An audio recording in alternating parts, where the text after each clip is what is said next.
Hi, welcome to the 2020 Economic Recession and Preparation channel. I'm your host, Tony. Thank you for joining me once again. Please hit that subscribe button if you're not subscribed for the latest real news on the real economy. We bring you the latest every day, every hour.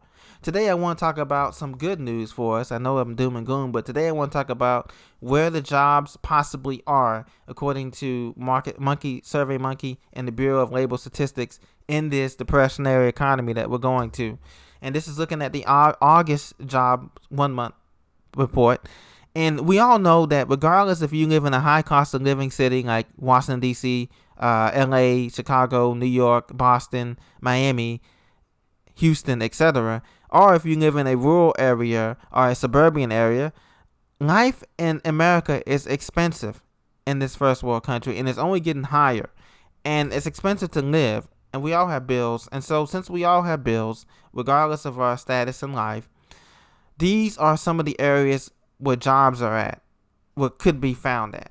We know government is expanding, even though that it appears that they never had a balanced budget, obviously, and it appears that the money is running thin in the government as well. The government had added 344,000 jobs in the month of August. And so it's kind of like how, if you remember back the New Deal, kind of like back in the 20s and 30s, to get out of the depression, they had a New Deal. Some see that happening where we go into this Green New Deal, the Democrats, quote unquote, and they feel like, government is going to continue to expand, the big government. That may be true. And so government is a safe bet. The federal government is a safe bet for a job. It may not be paying a lot, or or the military is a safe bet, sort of. If that's also government, so that's also a safe bet. It may not be paying nothing, but you at least have a steady chance to earn and a steady benefits. So that's an area. Retail trade, they gained 248,900 jobs in August, according to the Bureau of Labor Statistics and CNBC. So that's an area you can look at as well. Professional and business services gained 197,000 jobs. This can be anything from tax preparation services, if you're an accountant, maybe even lawyer, possibly. There's going to be a lot of bankruptcy and tax evasion lawyers. They probably are doing well during this time. Foreclosure lawyers, stuff like that. If you own a small business dealing with anything with computer waste or, electronic waste or waste management, that's popular. Cleaning services is popular. Custodial services, that's added into that 197,000 jobs netted. And even services like cloud computing services, for those of you in the technology and engineering sector, software engineering, cloud computing services. If you're a database administrator or a DBA computer scientist, those jobs obviously are going to be stable and high, and for at least for now.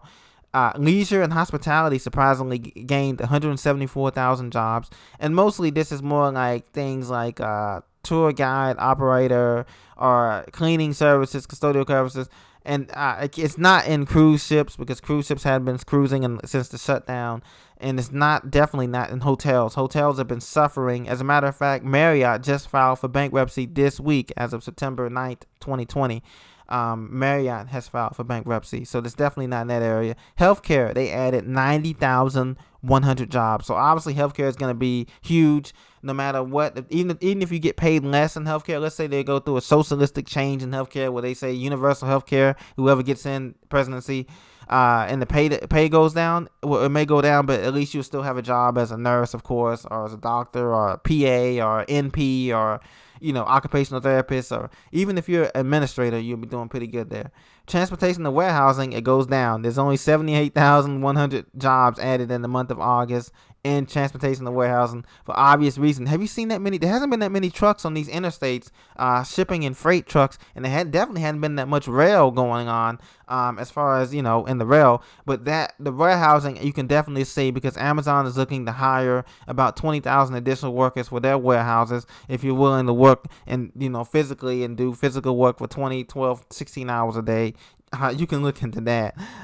Financial activities, once again, they added 36,000 jobs, and that's mostly dealing with accounting, bankruptcy, and also managing portfolios. If you're like an investor or a trader on Wall Street, that may be popular, because there could be a melt up in this market the Dow could be at what 40,000, 35,000, and the real economy could be suffering like Venezuela. That happened in Venezuela and Zimbabwe and all of those countries and Turkey.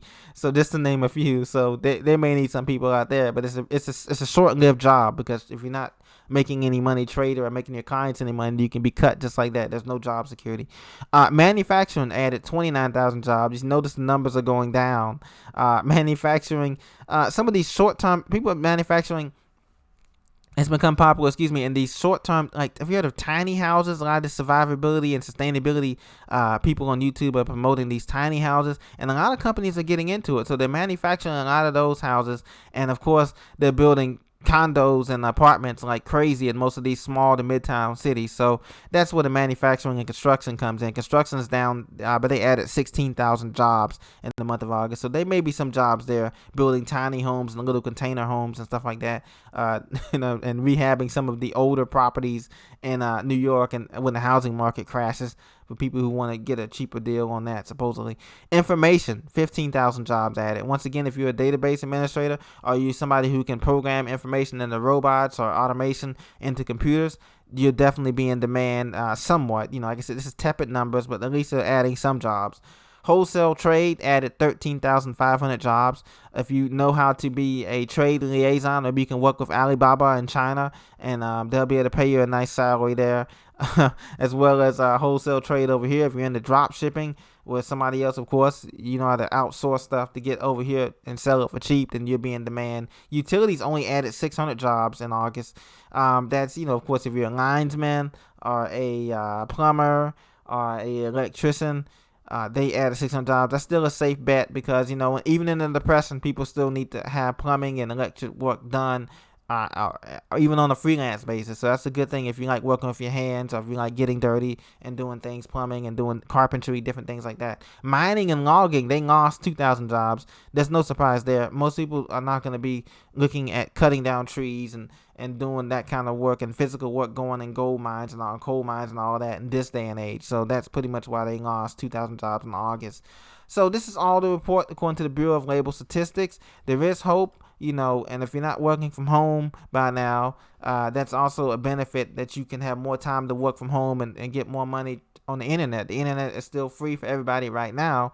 As far as don't have to pay for the bandwidth. You still pay a bill, but you don't pay. So that's another way that you can increase your income, by selling things online, arts and crafts online, or selling ebooks, or selling courses online, or something like that. For some of the younger generation, they love doing that as well. So this is also going to be the way. Now, the future also, with the bright spot too, is next year, is that a lot of temporary contract workers are going to be hired next year. As a matter of fact, it's projected that 100,000 temporary contract workers will be hired by both the federal government and the private sector, as a way to cut down costs, because remember, they don't have to pay benefits or anything, no health or no retirement or anything, to these type of temporary contract workers. So that's going to be another thing, that's going to be another option, a bright spot in this tepid economy. So I just wanted to give you some options here. Once again, if you have any other options or any other suggestions, please leave them down below in the comments, and I'll be sure to reply. Thank you so much for listening, and have a blessed day.